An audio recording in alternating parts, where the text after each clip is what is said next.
Hey authors, not to freak you out, but what if that bad thing comes to pass? Could you be okay anyway?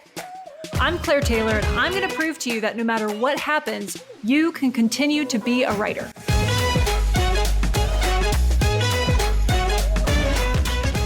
Welcome back to another episode of What If for Authors. I'm glad you're here. My name's Claire Taylor, and I'm an Enneagram certified coach for authors, as well as a humor and mystery writer. You can check out my latest book for authors, Sustain Your Author Career, by going to ffs.media/sustain. Let's jump right into today's episode where we ask the question, what if I don't know the next step? We may experience this in our author career in a literal sense or in a more existential sense. And we'll talk about how to figure out which one it is and how to determine the first step for figuring out the next step. I've been sitting in this space for a bit myself lately. For one, it's the time of year when it always happens to me, when I get retrospective on my business for the last year and just kind of assess what worked, what didn't, and what I should try next year instead. But I've also felt like I'm not really sure of the next step on and off all year. So this is an issue that has really gotten my attention lately. And I do believe I've come to peace with a lot of it and spent enough time observing my process and approach that I can maybe offer some ideas today. If you feel like it's time to take another step in your business, maybe you just published a book and now it's time to decide on what to do next, but you don't see a clear direction to move in, the first thing you might try is asking if you don't know the next step because you're lacking industry knowledge. Is this simply an education gap that you're running into? In other words, what data or information are you lacking that already exists that you could go out and find? And do you know where to find it?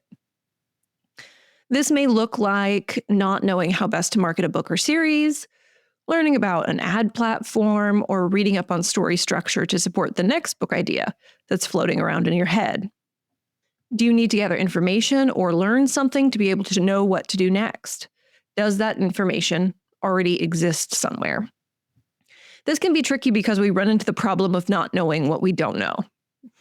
If you suspect that might be the case and that might be where you are, you can try browsing collections of knowledge for authors like the Alliance of Independent Authors website or the Creative Pen or Kindlepreneur, or you can listen to a book marketing or writing podcast like Sell More Books Show or Wish I'd Known Then for Authors.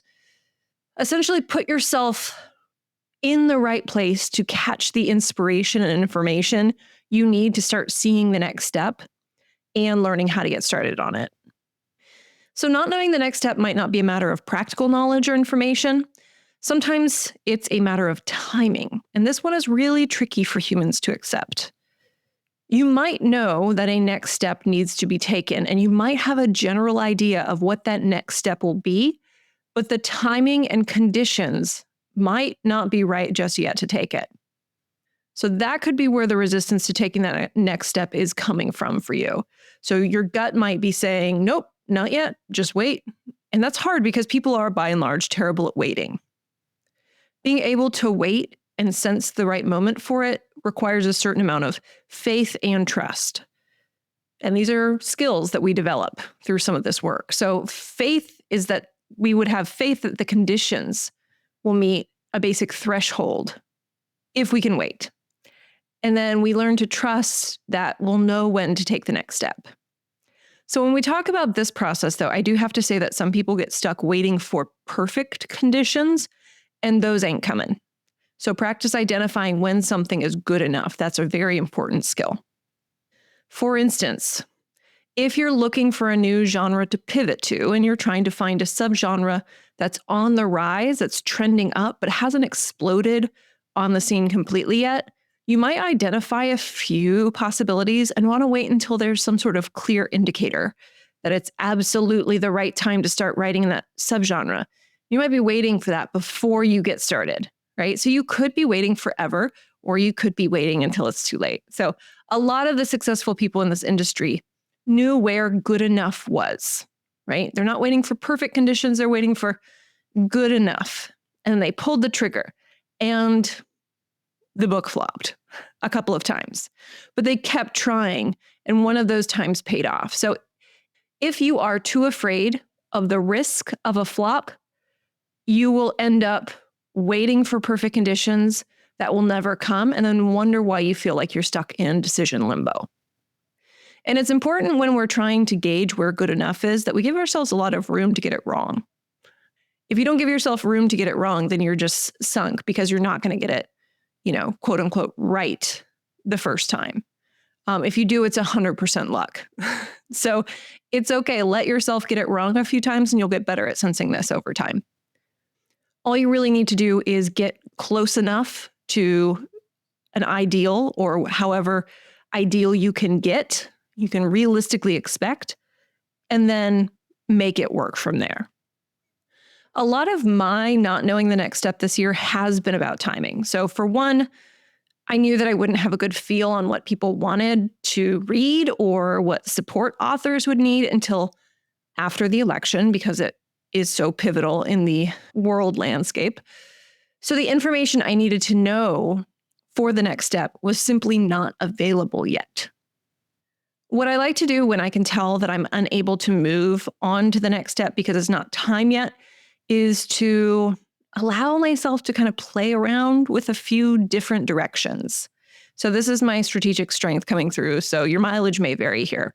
But when the timing is right, and because I have spent years learning the signals of my intuition through practices like mindfulness, but also just a lot of painful reflection, I have since learned to trust that my gut will tell me when it's time to make a move. So one of the options I've been playing around with will become a fairly clear winner. It won't be perfect, but it'll edge out the others and I can move forward from there and make it work. Some skills one might need to develop to be able to do something like this are patience, the discomfort of knowing you have no control over the passage of time, the ability to tell when your body is calling you to action because action is appropriate, not just because your body is feeling antsy and impatient, and the ability to allow yourself to get it wrong.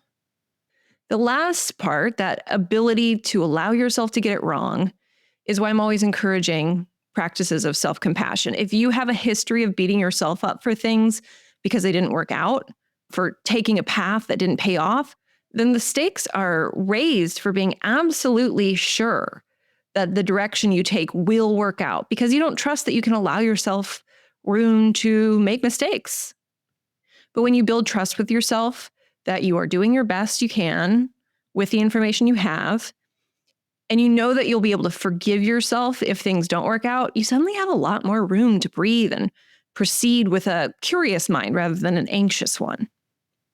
The other possibility for why you feel like it's time to take the next step, but you don't know what that is that it's not time to take the next step, but instead an underlying fear of the present is making your attention shift toward emergency exits.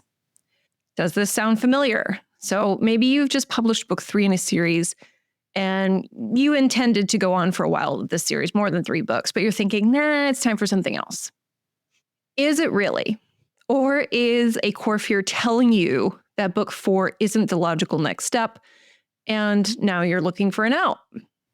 That can be something to ask yourself. And if you're not sure if you trust your answer, try talking with some friends. So you might be surprised what they reflect back to you. So maybe they say, you get like this every time you hit book 3 in a series, and you're able to notice that pattern and spend a little bit of time poking around at it to see what you learn about yourself from it.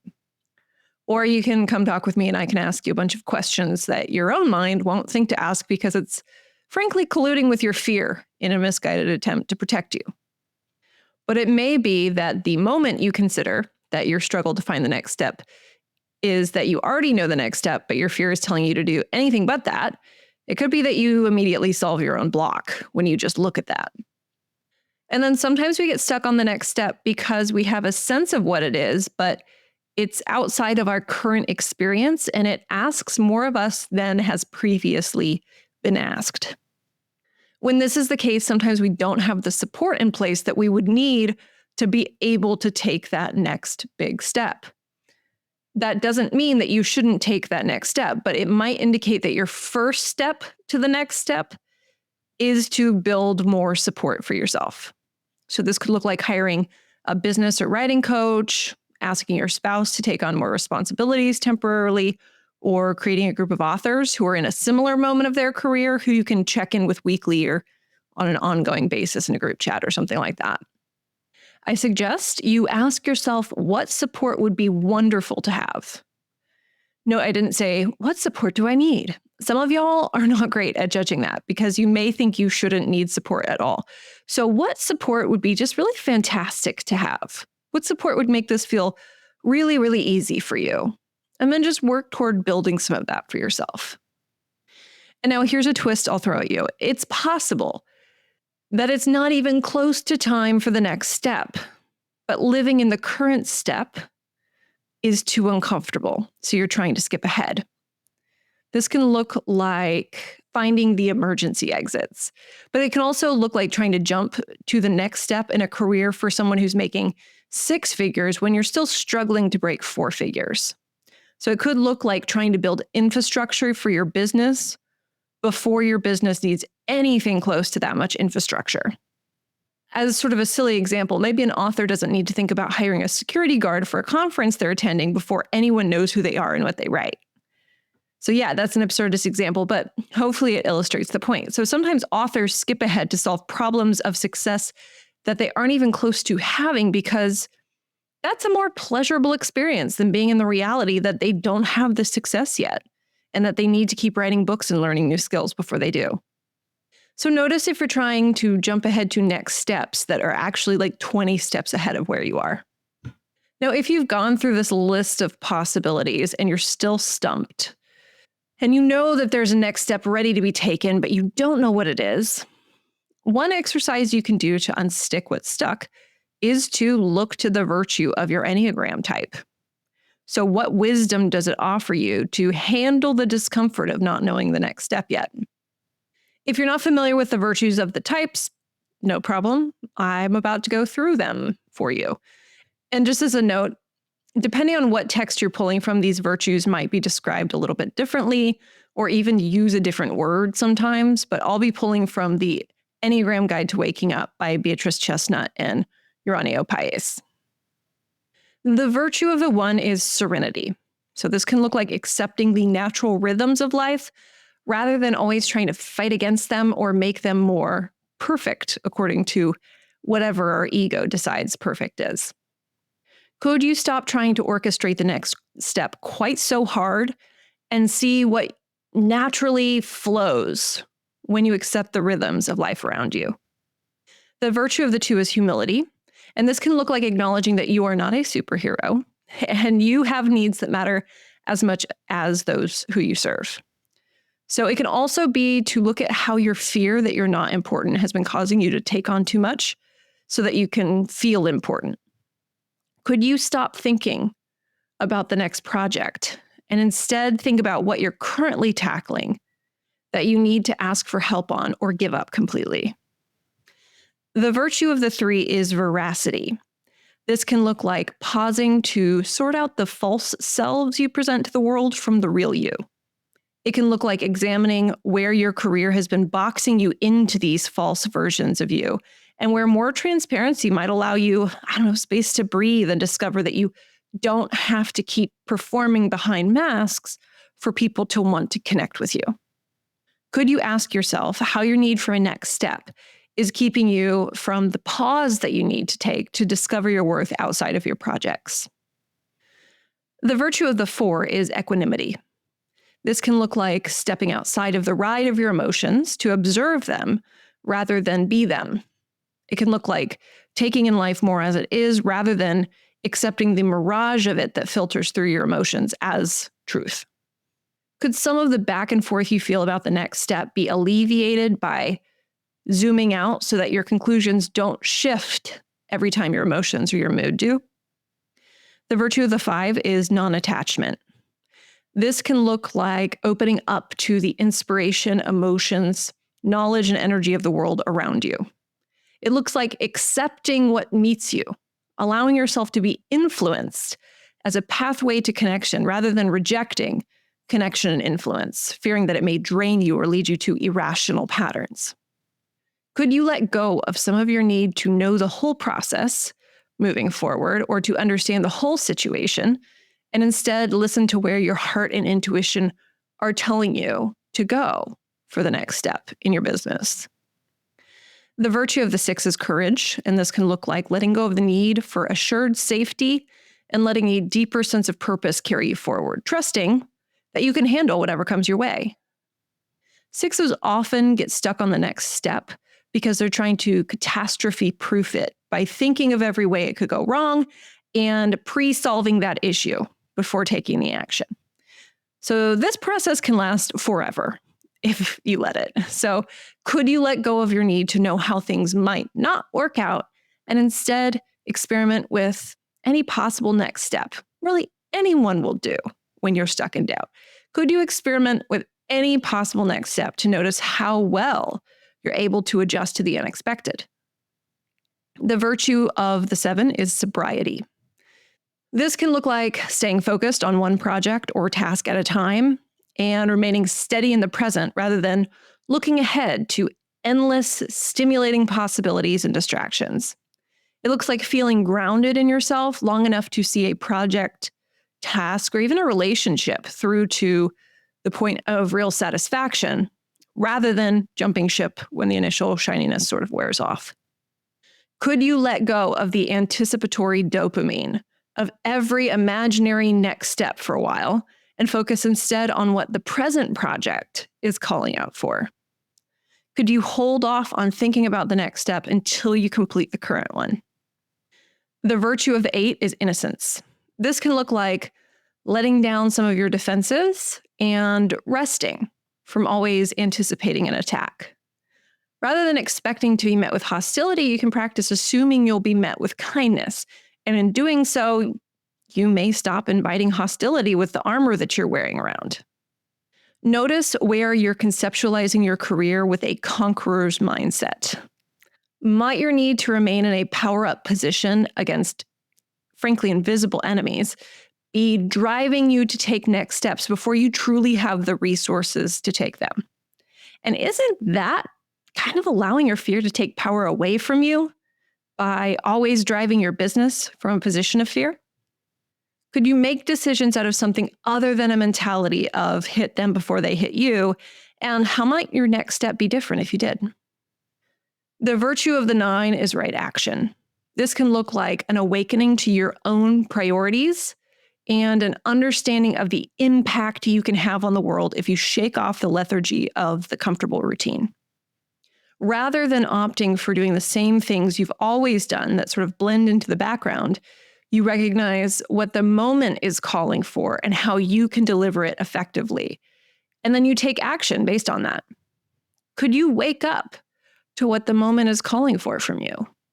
Could the next step have been waiting for you to let go of your comfortable routines this whole time? What obvious opportunities have you been asleep to because they require you to be more visible? I know that looking at my own virtue of serenity has really helped me with the question of next steps this year. Speaking from experience, the idea of embracing that virtue might sound distasteful or icky to you. But once you give it a try, what you'll discover is the huge amount of relief it brings you. Our brains will for sure protest and say, this is so far from what's familiar for me that it must be bad. But once we take that leap of faith and give it a try, we tend to feel like, oh no, this is way better. Why was I resisting it for so long? So if you're wondering, what if I don't know the next step? Start by figuring out if the issue is a knowledge gap, a matter of timing, a fear-based issue, or some other attempt to avoid necessary pain. And then look to your types of virtue as guidance for what to experiment with that you may not have experimented with before. So those are some next steps for your next steps. That's it for this episode of What If for Authors. I'm Claire Taylor, and thank you for joining me. I think you know the next steps from here, and if you don't know yet, you know the next step to finding the next step. I hope you'll join me next time. Happy writing.